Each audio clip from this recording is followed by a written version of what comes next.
Hello student.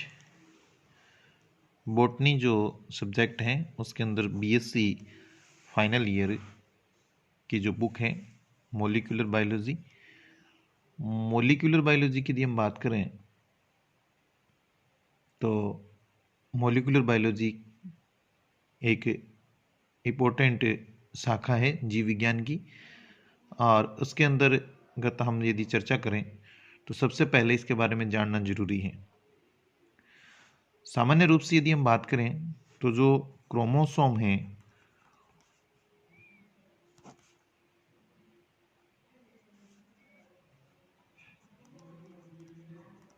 Chromosome जो हैं उनको आनुवंशिक गुणों का वाहक माना गया है। क्रोमोसोम्स को आनुवंशिक गुणों का वाहक माना गया है। और क्रोमोसोम मुख्य रूप से किसके बने होते हैं? प्रोटीन एंड न्यूक्लिक अम्ल के। प्रोटीन और न्यूक्लिक अम्ल के बने होते हैं। पहले जो शुरू के अंदर हैं प्रोटीन जो हैं, इस प्रोटीन की अपनी संरचनात्मक जटिलता के कारण आनुवंशिक पदार्थ के रूप में स्वीकार किया गया था कि प्रोटीन ही एक जेनेटिक मटेरियल है। लेकिन प्रायोगिक रूप से प्रमाणित होने के पश्चात यह माना गया कि प्रोटीन नहीं, जो न्यूक्लिक एसिड हैं, डीएनए, वह सभी जीवों में पाए जाने वाला ऐसा पदार्थ है जो आनुवंशिक गुणों को पीढ़ी दर पीढ़ी स्थानांतरित करता है। और जिन पादपों के अंदर यह जो डीएनए है वो नहीं पाया जाता, जो पादप वायरस हैं उनमें जिसमें डीएनए नहीं पाया जाता, वहाँ पर जो आरएनए है वो आनुवंशिक पदार्थ का कार्य करता है। अब यदि हम आनुवंशिक पदार्थ की प्रकृति की बात करें तो जब तक यह प्रमाणित नहीं हुआ था कि डीएनए या फिर आरएनए जो है, या डीएनए और आरएनए दोनों हैं, ये आनुवंशिक पदार्थ के रूप में कार्य करते हैं, ये जब तक प्रमाणित नहीं हुआ था तब तक आनुवंशिक वैज्ञानिकों ने आनुवंशिक पदार्थ के रूप में वंशागत कुछ गुण निर्धारित किए। उन्होंने यह कहा कि सभी जीवों के अंदर जो संरचनात्मक कार्य, विकास और जनन संबंधी, यानी संरचनात्मक और कार्य, विकास एवं जनन संबंधी सभी प्रकार की जो सूचनाएं जिस पदार्थ के अंदर हैं वह आनुवंशिक पदार्थ है। इसके अलावा आनुवंशिक पदार्थ वह है जिसके अंदर रेप्लिकेशन, जिसको हिंदी में प्रतिकृतिकरण कहते हैं, रेप्लिकेशन की क्षमता होती है, जिससे कि वह अपने समान नए प्रतिरूप को जो डॉटर सेल्स हैं उसके अंदर भेज सके। तो जो भी आनुवंशिक पदार्थ है उसमें रेप्लिकेशन होना चाहिए। इसके अलावा म्यूटेशन, आनुवंशिक पदार्थ के अंदर म्यूटेशन जरूरी है। और एक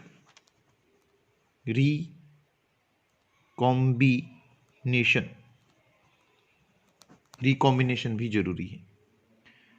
कहने का मतलब ये जिसमें चीजें हैं, संरचना निर्धारित करना किसी जीव की, कार्य, विकास या जनन, और उसमें रेप्लिकेशन की क्षमता हो जिस पदार्थ में, और जिसमें म्यूटेशन और रिकॉम्बिनेशन की क्षमता हो, उसको वैज्ञानिकों ने आनुवंशिक पदार्थ की प्रकृति के बारे में बताया कि आनुवंशिक पदार्थ की प्रकृति ऐसी होती है। जो वैज्ञानिक था फ्रेडरिक माइस्चर वैज्ञानिक ने पस सेल्स के अंदर, पस कोशिका,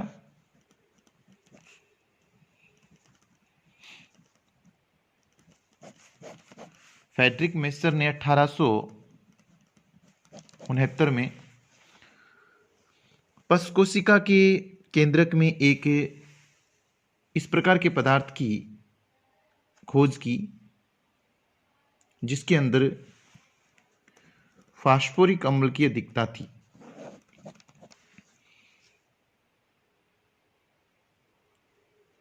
और ये उन्होंने पता लगाया कि जो फास्फोरिक अम्ल की अधिकता थी वह पदार्थ प्रोटीन नहीं था, और इस पदार्थ को फ्रेडरिक मिस्चर ने उस समय न्यूक्लिन कहा, जो वास्तव में क्रोमेटिन पदार्थ था। ये शुरुआती ज्ञान था मॉलिक्यूलर बायोलॉजी के बारे में। उसके बाद जो डीएनए एक आनुवांशिक पदार्थ है, इसके बारे में अनेक वैज्ञानिकों ने प्रयोग किए, जिसमें सबसे पहला जो प्रयोग था वो 1928 के अंदर किया गया ग्रिफिथ द्वारा। ग्रिफिथ ने जो प्रयोग किया वह एक बैक्टीरिया पे किया जिसको डिप्लोकोकस न्यूमोनी बैक्टीरिया कहते हैं।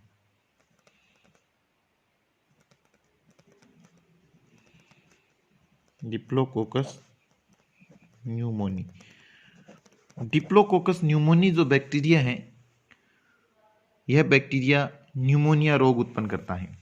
डिप्लोकोकस न्यूमोनी जो बैक्टीरिया है वो न्यूमोनिया रोग उत्पन्न करता है, और इसके दो रूप पाए जाते हैं।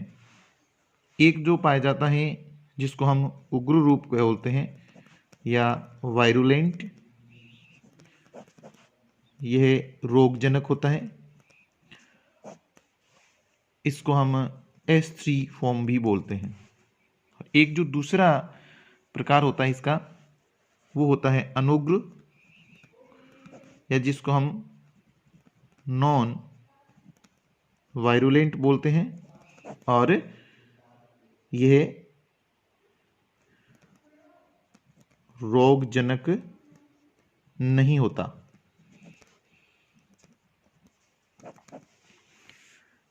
तो डिप्लोकोकस जो न्यूमोनी था उस पर प्रयोग किया ग्रिफिथ ने। उन्होंने क्या प्रयोग किया डिप्लोकोकस न्यूमोनी पर, उस प्रयोग को हम देखते हैं। ग्रिफिथ जो था, उन्होंने अपने प्रयोग में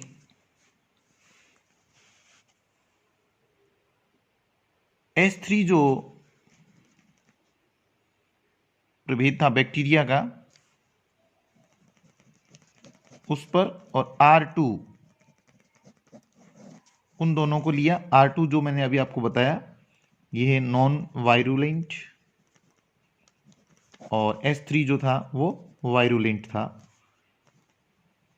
रोगजनक था। ये रोगजनक नहीं था। इसने जब प्रयोग के अंदर चूहों पर इन्होंने प्रयोग किए, और जब S3 वायरुलेंट को चूहों के अंदर इंजेक्ट किया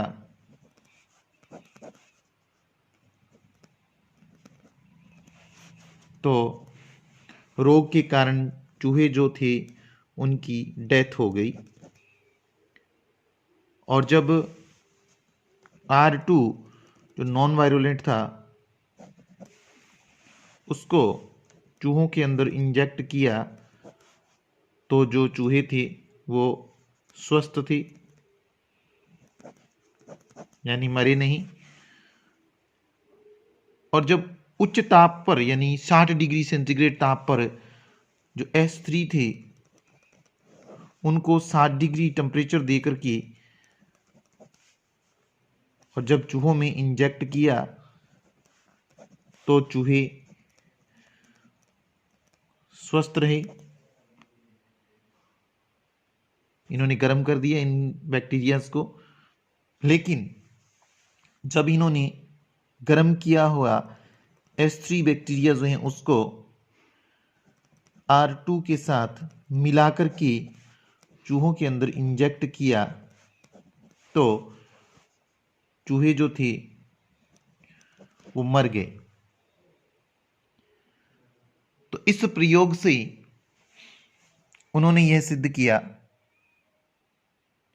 कि जब इन चूहों के शरीर से जीवाणुओं को अलग किया गया था तो पाया जो मरे थे उसमें कि R जो सेकंड है वह और S3 दोनों प्रकार के जीवाणु उनमें मौजूद थे।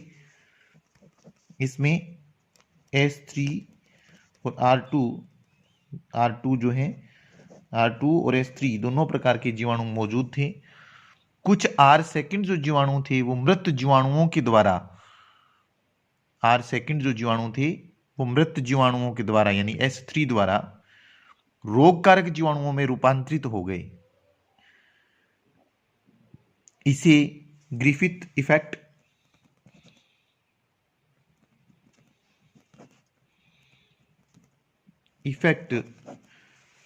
या बैक्टीरिया पर रूपांतरण प्रयोग, ट्रांसफॉर्मेशन एक्सपेरिमेंट ऑन बैक्टीरिया कहा गया और यह क्रिया रूपांतरण पदार्थ के कारण बताई गई। इसको रूपांतरण प्रयोग कहा गया और यह क्रिया जो थी वो एक कोई रूपांतरण पदार्थ के कारण बताई गई। रूपांतरण पदार्थ के कारण बताई गई। इस प्रयोग से यह सिद्ध हुआ कि S3 से एक रासायनिक पदार्थ निकलता है जो R सेकंड जीवाणुओं को S3 प्रभेद में रूपांतरित कर देता है।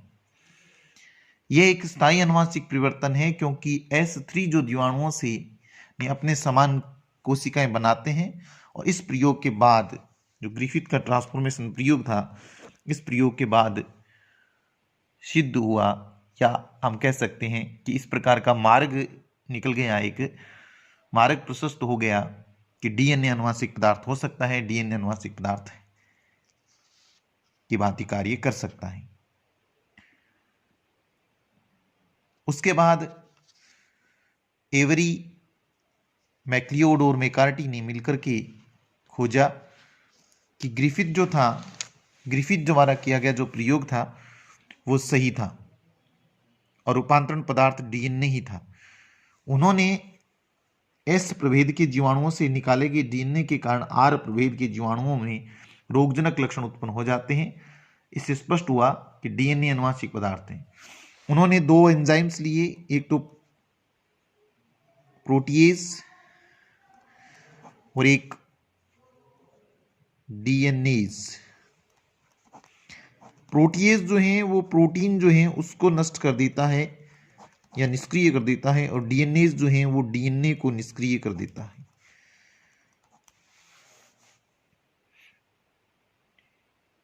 वैज्ञानिकों ने क्या किया, जो प्रोटीएज एंजाइम्स जो था उसको देने पर देखा कि जो बैक्टीरिया जो हैं उनकी जो वायरुलेंट पावर थी वो नष्ट नहीं हुई, क्योंकि इसके कारण तो क्या था, प्रोटीएज के कारण तो प्रोटीन नष्ट हुआ था। और यदि हम डीएनए दे दें तो डीएनए के नष्ट होने से जो रूपांतरण क्षमता थी वो समाप्त हो गई। तो इससे सिद्ध हुआ कि डीएनए जो है वो ही आनुवंशिक पदार्थ है, जेनेटिक मटेरियल है। उसके बाद हर्शी और चेज जो थे उन्होंने भी बैक्टीरियोफेज पर प्रयोग करके सिद्ध किया कि डीएनए ही एक आनुवंशिक पदार्थ है। तो ग्रिफिथ का ट्रांसफॉर्मेशन प्रयोग एवरी, मैक्लियोड और मैकार्टी द्वारा किया गया प्रोटीएज और डीएनएज एंजाइम के साथ प्रयोग और हर्शी और चेज के द्वारा किया गया बैक्टीरियोफेज प्रयोग से सिद्ध होता है कि डीएनए ही एक आनुवंशिक पदार्थ है। ये मॉलिक्यूलर बायोलॉजी का शुरुआती स्टेप था। Thank you student.